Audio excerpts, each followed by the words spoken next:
ritrovati con l'informazione flash di New Sicilia.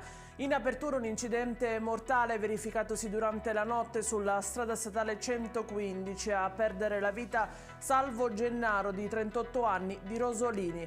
La tragedia è avvenuta nel territorio di Ispica. Il 38enne viaggiava a bordo di una moto quando, per cause ancora in corso di accertamento, è finito contro un palo della segnaletica stradale. Sono stati i pompieri a liberare Gennaro dall'abitacolo del veicolo ridotto in un ammasso di lamiere, ma il cuore del conducente si era già fermato e l'uomo è stato trovato in una pozza di sangue. E ancora un grave incidente stradale nella notte ha avuto luogo lungo la strada statale 114, siamo in territorio di Tremestieri, una frazione di Messina. Una Fiat Panda e una moto si sono scontrate, per cause ancora in corso di accertamento. Ad avere la peggio un 22enne a bordo del mezzo a due ruote. Il giovane, soccorso dai sanitari del 118 intervenuti sul posto, è stato trasportato al pronto soccorso del Policlinico in codice rosso. Al momento la prognosi è riservata, le sue condizioni di salute sono serie e i rilievi del sinistro sono in mano alla municipale locale. Ancora controlli dei NAS in tutta Italia nelle strutture per anziani che hanno portato, nello specifico in Sicilia, alla sospensione di una casa di riposo di Siracusa del valore di circa 350.000 euro in quanto priva della prevista iscrizione all'albo comunale. Accertata anche la mancata attuazione delle procedure di autocontrollo e elevate sanzioni per complessivi 2.000 euro. Denunciati i legali responsabili di altre 5 strutture nelle province di Messina e Catania. Sempre nella provincia etnea sono stati denunciati i titolari di 2 ulteriori case per anziani per aver detenuto farmaci scaduti. Controlli anche a Trapani e ad Agrigento.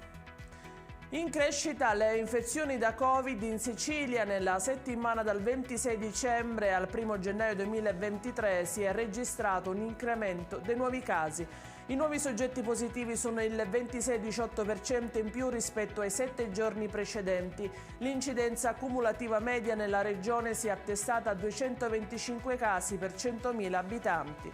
Tassi più elevati si sono registrati nelle province di Ragusa, Palermo e Messina. Le fasce d'età maggiormente a rischio sono quelle tra gli 80 e gli 89 anni, tra i 70 e i 79 anni e tra i 60 e i 69 anni. Le nuove ospedalizzazioni sono in lieve aumento, sebbene molti contagi siano stati rilevati su soggetti ricoverati per altri motivi. Più di metà dei pazienti in ospedale nella settimana di riferimento risultano non vaccinati. È tutto per questa edizione, ci vediamo alle 14, a più tardi.